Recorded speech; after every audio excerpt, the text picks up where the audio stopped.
Hi, my name is Kyle Schaefer. This is for Chem 530. We're going to look at ion channels and nerve impulse and then synaptic communication between nerves. All right. All right, turns to get started, just basic structure of nerves. You got axons and axon terminals, dendrites, sodium potassium pump, membranes, diffusion, of course, movement, depolarization, synapse, neurotransmitter. Okay, these are all terms that we would already have gone over prior to a lesson on this. So let's get started with the actual lesson. Okay, so review time. Okay, so structure of nerve. Okay, so here we go. Of course, dendrites are where we're going to receive our information. Okay, axons where we're going to send our information. Okay, so there needs to be enough of stimulus on the outside to cause our dendrites to activate, depolarize cell body. Okay, send that signal down the axon to the axon terminal. And the axon terminal is going to end in synapses, which will communicate to the rest of our nerves. Okay? So, basic structure. Okay? Here are all the terms. Again, they would know them all. If we need to go over any of them, let me know. Okay? So, axon terminal, long cables that connects or that send signals to the rest of the body. Okay, we have both motor and sensory. Motor would be from the brain to the body, sensory from the body to the brain. Okay, again, dendrites are the ones that are going to get the information from the outside and then send that information down the axon. Okay, the main one we're going to look at as far as our membrane proteins is going to be a sodium potassium pump. So we're going to look at that one in detail. It does require energy. That means it does use active transport. Remember, with active transport, we can go against the concentration gradient. That means we do not need to use diffusion.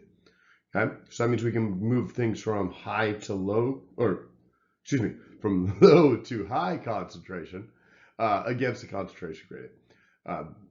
Of course, we have the other channels as well. We'll have both, we'll have three different channels that we'll look at eventually. The main ones we'll look at the beginning are potassium and sodium gates, okay, which are going to be what we call leak channels. Leak channels are going to be always open, okay? They're going to run through basic diffusion. So that means high concentration to low concentration, okay?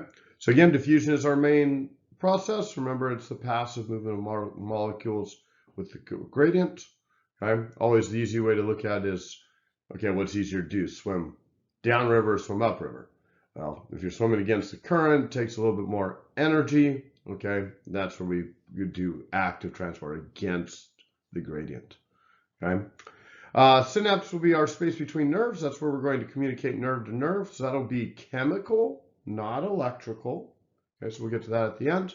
Neurotransmitters are how we're going to communicate in the synapse. So different neurotransmitters include things like dopamine, serotonin, GABA, which is an inhibitory protein. We associate that one with alcohol. Okay? Glutamate, also a neurotransmitter. Acetylcholine. Okay? All of these would be neurotransmitters that will have different functions as we go through it. Okay? And the big thing we're going to work is polarization or depolarization. Okay, so remember, polar means charge, so dipolar means to change the charge. Okay, so we're going to, in order for our nerves to work, they're going to be electrical, and we essentially had to change that charge from negative to positive. Okay, all right, so here's the basic process. Okay, we're going to start at our negative 70 millivolts here. Okay, so negative 70 is our resting threshold here. Okay. As we get a stimulus, which is any kind of outside impact, it could come from another nerve, it could come from some kind of physical stimulation. So for instance, let's take your eyes, okay, and your ears, you're hearing and you're seeing this presentation.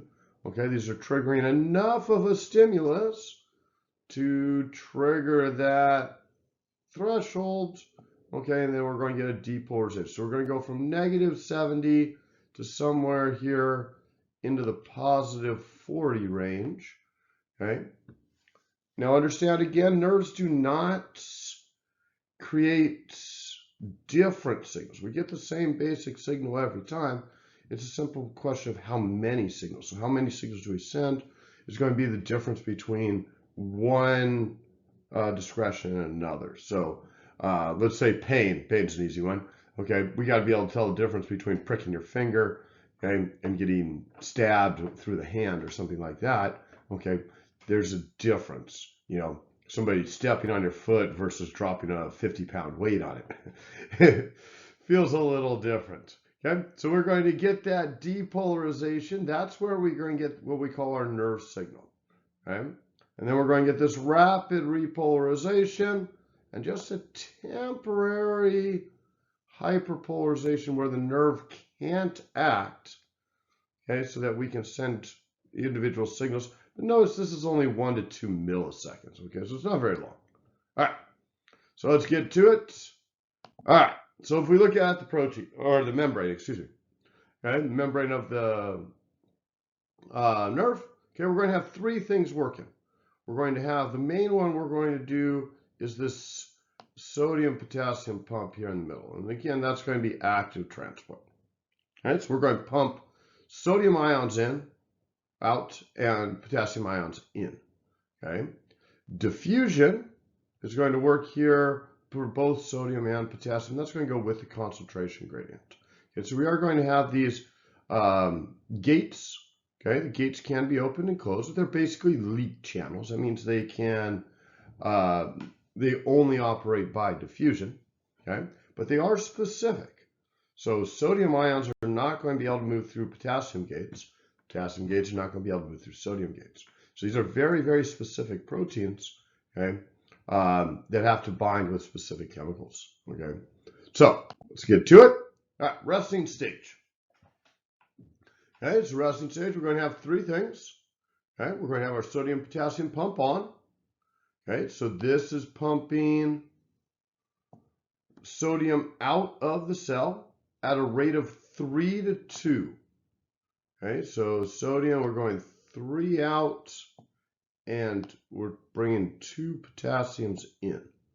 Okay, so what's going to end up happening is we're going to get a very low concentration of sodium ions inside the cell as we release all these into the extracellular matrix or extracellular fluid. Okay, and we're going to get a higher concentration of potassium inside the cell. Okay, but because we have the potassium gates open, okay, that's going to allow the potassium to diffuse through the membrane to the outer area. Okay, and we keep our sodium gates closed at this point, okay, to prevent that sodium from going through the membrane. Okay, last thing before I move on, remember that the membrane is made up of lipids, phospholipids. Okay, and so the interior of the membrane is hydrophobic. Okay, that also means it's non-charged. So that means that all these ions cannot pass through the membrane under normal circumstances. And nerve membranes are more concentrated, so repel more of these ions than a normal membrane. Okay? So, at rest, we're creating this negative charge on the membrane, -70. Okay? And we're doing that by pumping all the positive ions out. So we're using energy to work this active transport in the sodium-potassium pump. Okay, so again, that's active transport. Okay, so that's ATP. So we're using cellular energy here. Okay, and it's bringing potassium in, which will float out through diffusion. So the end result is we're going to get all these positive charges on the outside of the cell, okay, and very little positives on the inside of the cell, which in turn will make the cell membrane negative. Okay? All right, so let's take a deeper look. Okay, so we're going to look at the sodium-potassium pump. Okay, so very specific protein. Okay. And realize there would be multiples of these. We're not talking about a single pump to activate a nerve. There's be all over the nerve, including mainly on the axons. Okay, so notice that under resting conditions, the sodium-potassium pump is pointed towards the inside of the cell.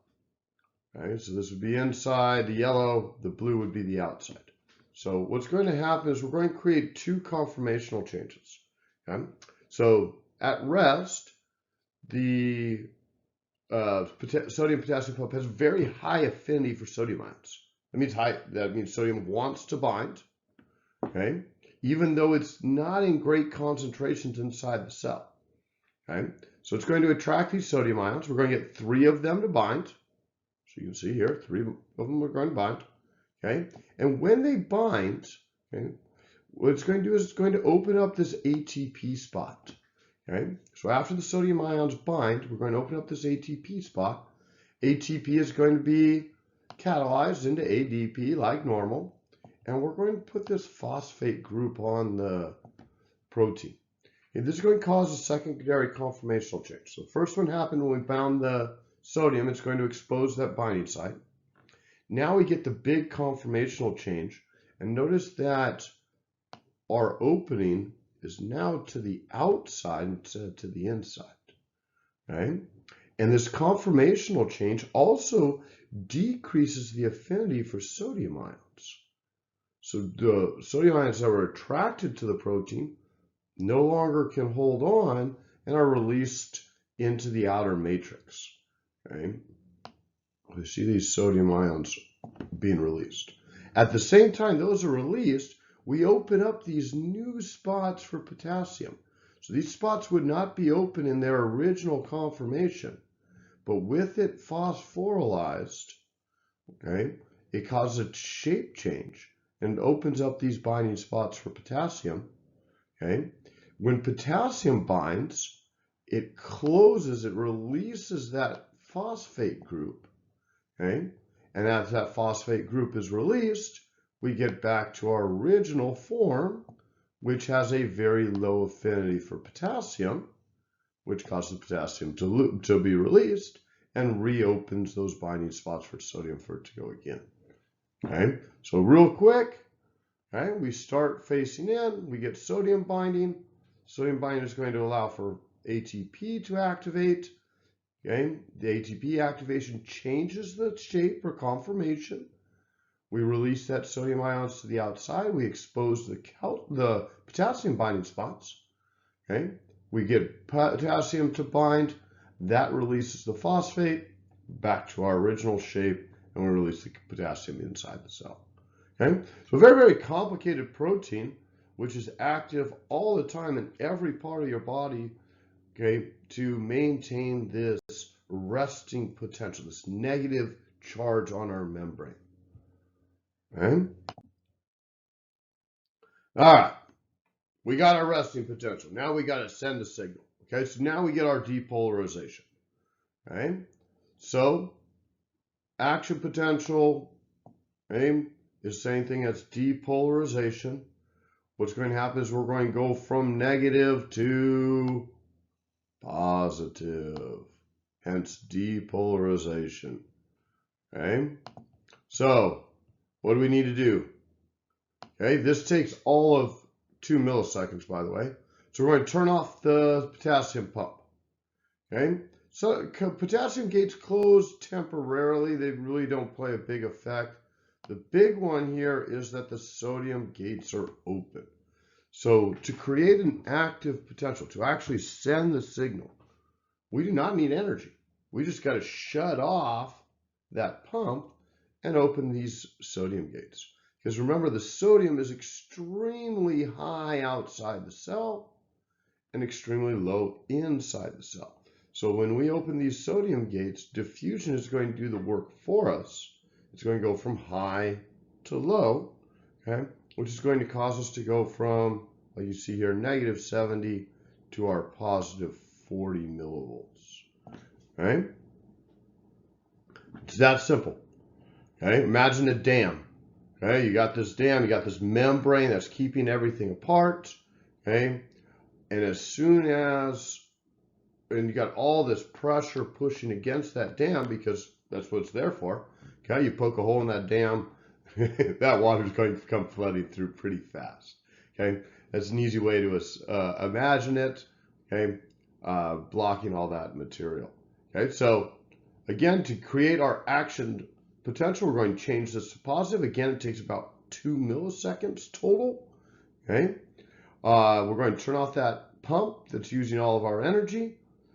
Okay, we're going to open up those gates in the membrane, the sodium gates, and we're going to get this flooding in of sodium ions, okay, which is going to change our membrane from negative to positive. Okay? This depolarization is going to carry down the axon, so you can see it here. We'll show it in the next picture too. Okay, so we depolarize this section, which is going to cause a depolarization to the next section, which is going to cause a depolarization to the next section. Okay, and what it does is it allows us to repolarize. By the time that signal is sent, we're already back into resting potential, so we can receive another signal and ready to go. Again, total somewhere in the neighborhood of 5 to 6 milliseconds. Okay, so once it sends a signal, it's repolarized within 1 to 2 milliseconds. Okay. All right. So hyperpolarization is just that brief recovery time. So again, if we look at it here, okay, we got a total of 5 milliseconds. Okay, it takes about 1 to get us started, 1 to send that depolarization, okay, 1 to repolarize, and then we got this little bit of hyperpolarization, okay, which is essentially a state where we get extra negative. So if our membrane is normally at negative 70, our hyperpolarization state is going to be in the negative 100 to 110, just briefly as we reset our system. So how do we reset the system? Well, back to resting potential state. We're going to close all those sodium gates, but the problem is that we have a bunch of sodium inside the cell, so we got to get it back out. So that's why the hyperpolarization state is we're actually going to be high in both potassium and sodium at this stage. Okay, and we're going to need to turn that pump on to reset our system. Okay? All right, so we're going to send the signal down the line. Okay, again, we're going to get those sodium gates opening. That's going to cause our active potential. That active potential is going to pass down the membrane, okay, or down the axon, excuse me, okay, as we get to the end, which we would call these axon terminals. Okay? So stimulus causes the sodium gates to open, okay, which causes our cell to depolarize.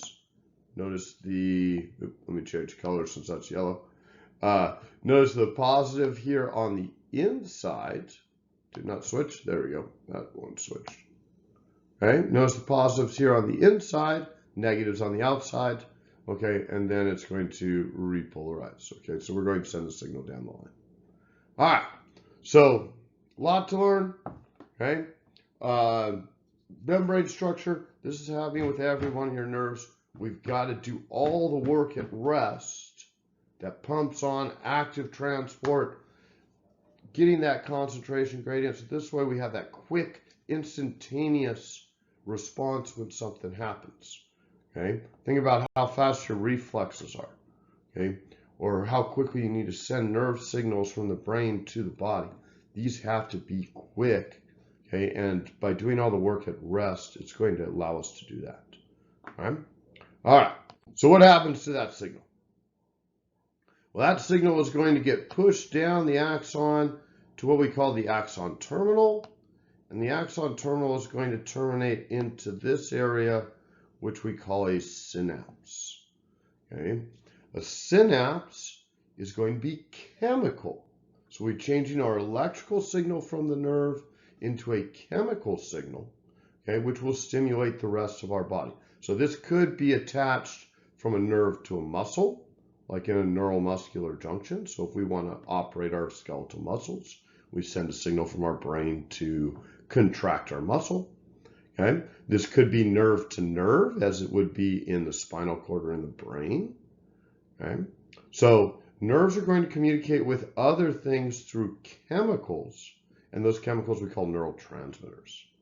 Okay, so neurotransmitters right over here. Okay, So this is going to be a synapse. It's going to be the end of the nerve, the end of the axon terminal.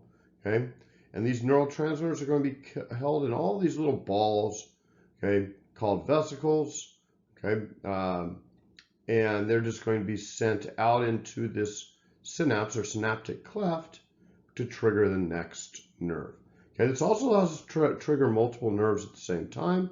Okay, synapses can connect to multiple different endings, not just to one. Okay, and the last thing, you're going to see these specific receptors, these ion channels.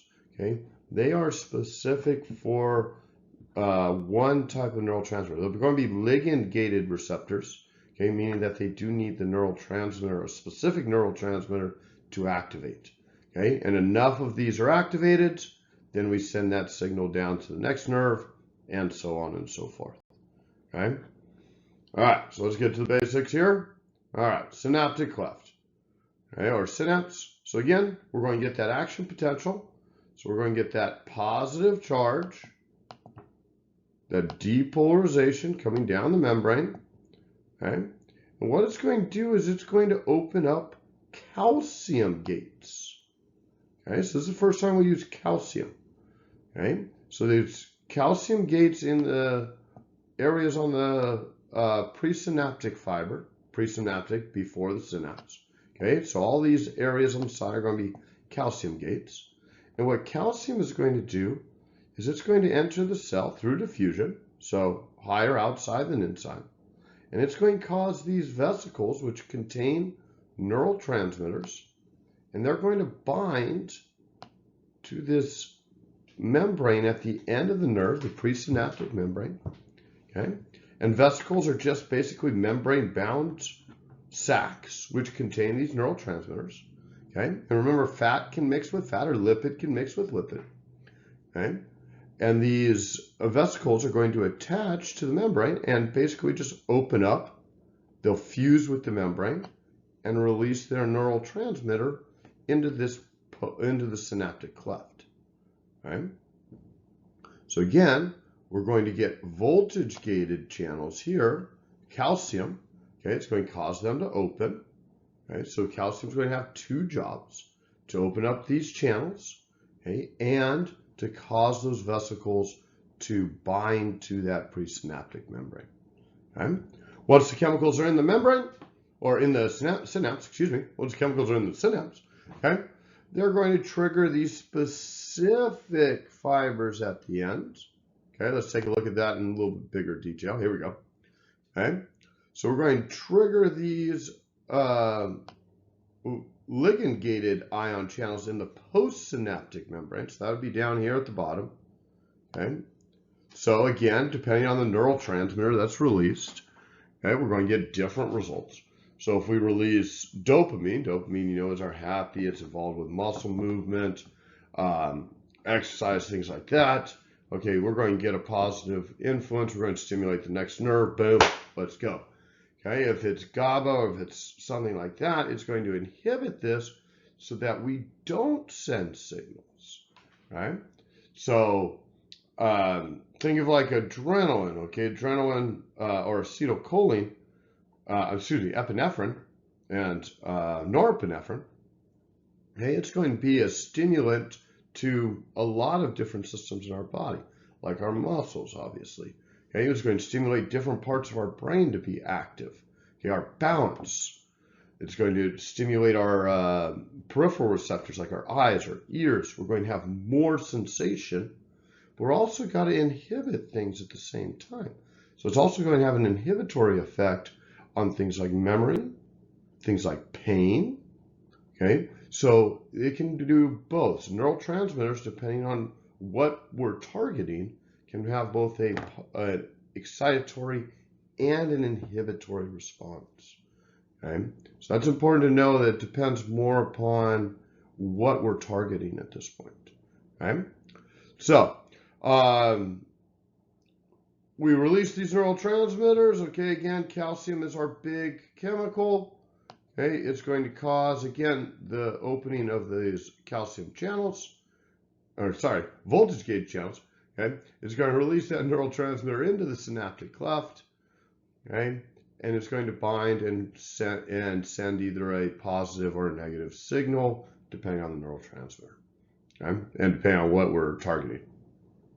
Okay. Now, if we just left those neurotransmitters, then we'd have constant stimulation, and that would be a bad thing. Because we got to be able to send different signals, not just send the same signal. Okay. Imagine like you're on your video game and just smashing on the attack button. Well, okay. Eventually, you got to do something else. So we got to erase or eliminate these neurotransmitters. Okay. So some of them are reabsorbed into the presynaptic cleft or presynaptic membrane. Some of them are degraded. Some of them diffused away. Some of them are absorbed by your support cells, your glial cells. Okay, but the thing is they have to be removed so that we can send a new signal. Okay, chemicals tend to last longer than electrical signals, so we do get a little bit longer stimulation with the chemical signal. All right, so we got two things. We did both membrane potential to create a nerve impulse, the electricity. Okay, so if you review that, okay, we're looking at specifically the sodium-potassium pump, okay, that creates a negative charge on the membrane. Okay, and that's how we're going to get a resting potential. Simply a change in the membrane potential from negative to positive is what we get to be an action potential. Okay, and that's mostly due to sodium ions, potassium as well, but mostly due to the movement of sodium ions. Okay, that potential is going to move down our axon to our axon terminal, where we're going to get calcium release, and we're going to send a chemical signal through the synapse through these neural transmitters. Okay, so review the structure of both the resting potential and synaptic responses between nerves. Okay, and we'll look at it further tomorrow. Okay, references. Okay, hope you enjoyed our presentation.